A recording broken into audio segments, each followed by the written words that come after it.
শুধুমাত্র শশা চাষ করেই মাসে লাখ লাখ টাকা আয় করছেন কৃষক আবুল কালাম। এখন মাসে 2-2.5 লাখ টাকা প্রতি মাসে আমার ইনকাম আছে। দোচালা ঘরের চালার মতো মাচা, তার দুই পাশে থোকায় থোকায় ঝুলছে সবুজ শশা, চোখ জোড়ানো হলুদ ফুল আর সবুজের সমারোহে যেন এক জীবন্ত ছবি। এটা শুরু করছে এখন থেকে 38 দিন আগে।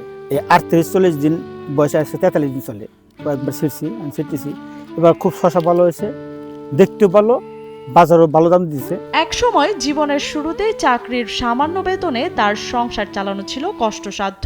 পরে ব্যবসা শুরু করেন পার্শ্ববর্তী সাভার উপজেলায়। তার বেশিরভাগ গ্রাহকই ছিল রানা প্লাজা কেন্দ্রিক। এই যে আগে চাকরি করছি, চাকরি করার পর বুঝে সুবিধা করে পেন নেই।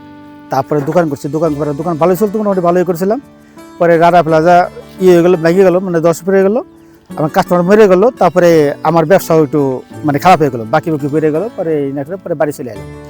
বাড়ি আসার পর গরু ফার্ম করলাম, গরু ফার্ম করে মোটামুটি করলাম। পরে ওর পুরো ধরা খাওয়ার পর পরে যে কৃষিকাজে এলাম। 2013 সালে রানা প্লাজা ধসের পর মুহূর্তে ভেঙে পড়ে তার ব্যবসা, কিন্তু হার না মেনে ধ্বংসস্তূপের মাঝ থেকেই খুঁজে নিয়েছেন নতুন সম্ভাবনার পথ কৃষি। আর আজ সেই কৃষি বদলে দিয়েছে আবুল কালামের ভাগ্য। শশা ক্ষেত, কল্লা ক্ষেত, পাইনালাও ক্ষেত, পেঁপে ক্ষেত, বিভিন্ন ক্ষেত করে আস্তে আস্তে কিছু ঋণ পাতে আসলাম। আরও মোটামুটি সাইরে হালাইছি।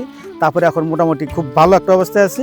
এখন আল্লাহ আমাদের অনেক সফল দিছে, ব্যবসা বাণিজ্য অনেক ভালো, ক্ষেতগুলো অনেক সুন্দর। ঢাকার ধামরাই উপজেলার রয়্যাল ইউনিয়নের চরসুরঙ্গ গ্রামে মোহাম্মদ আবুল কালামের ক্ষেত এখন সফলতার প্রতীক।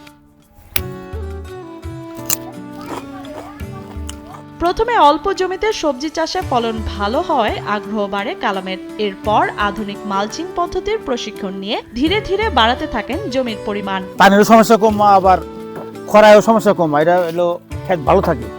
আগে করতাম এমনি জাংলা, এখন তো মালচিং পদ্ধতির সাথে কোনো জাংলাই করিনি। বর্তমানে প্রায় 15 বিঘা জমিতে মিশ্র সবজি যেমন শসা, লাউ, করলা, সিম, টমেটো, পেঁয়াজ, ধনেপাতা ও কপি আবাদ করছেন কালাম। তবে এর মধ্যে শুধু শসা চাষ করে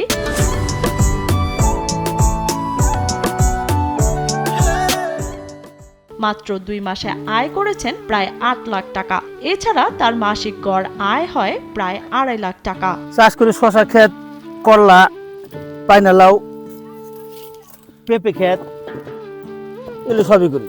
কালাম নিজে স্বাবলম্বী হওয়ার পাশাপাশি তার খামারে এখন সারা বছর কাজ করেন 5 থেকে 6 জন শ্রমিক। কাজ করি আমি 5-6 জন লোক সবসময় কাজ করি। আমি বাবার সাথে কৃষি কাজ করি, পাশাপাশি পড়াশোনা করি। এখন যদি আমাদের মতন শিক্ষিত মানুষ যদি কৃষিতে আসে, কৃষিতে উন্নত হবে।